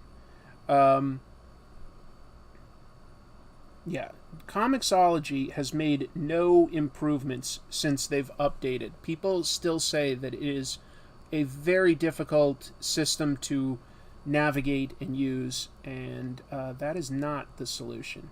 For a while it seemed like it was going to be the solution, but they have fallen backwards badly. So that's too bad.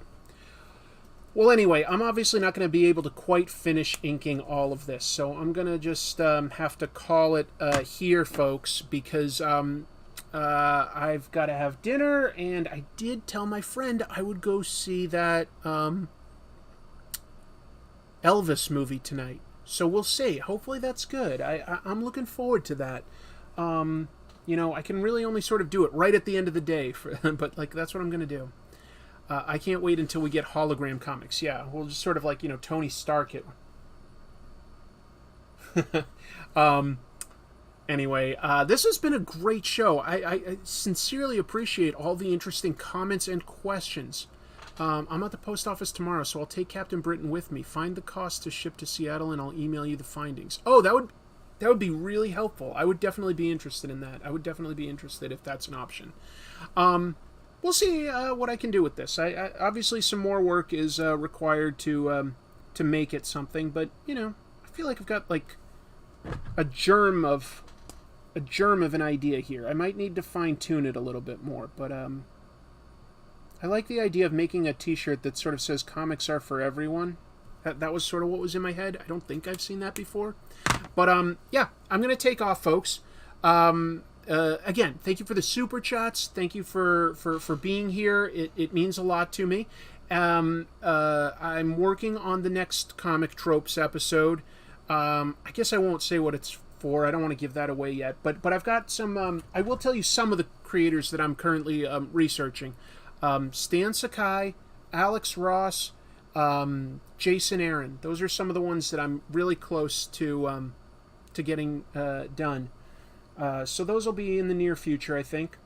And if you haven't seen it yet, I did upload a Comic Tropes episode this past weekend. Feel like the views for it are good, but not great, honestly. All the comments on it are really positive, really strong. So I know that the people who've seen it have enjoyed it. If you haven't seen it yet, or if it's easy for you, I'd love it if you could like share that on your social media to like maybe get a new set of eyeballs on one of my videos. That like sincerely helps. That doesn't cost you anything, it costs you a little bit of time. If you're willing to do that. Oh, I am also working on Ramona Fradon. That's true, Andrew Jefferson. I am working on Ramona Fradon. I'm waiting to get a book about her.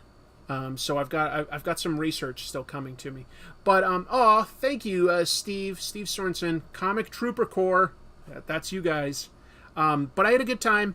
I'm looking forward to talking to you next week. We're gonna start having some really big news pretty soon because the summer convention season is about to start, and Marvel is already announced that they've got Hall H at the San Diego Comic-Con. They always make huge announcements when they book that. So we've got that coming. After that, there's D23, where they'll probably announce a bunch more Marvel TV shows and movies and stuff. That'll be comic book related. So and there's other summer conventions too at some of the big cities. So we'll start getting some really big news to talk about on this show. I'm looking forward to that. Yeah, tell you what. Here's your orders. Consider sharing a Comic Tropes video with somebody new. And reply to this, not like in the live chat, but just reply to the actual video with things you'd be interested in seeing me draw. Because I could always use suggestions for what I should be drawing while I talk about the news and stuff like that. So those are the two things. Thank you so much for listening to me ramble on. I'm going to take off. You guys are awesome. I want you to keep reading comics. What am I doing? Devil salute. Devil salute. All right. Take care. All right, now I have to look for my buttons to shut things off.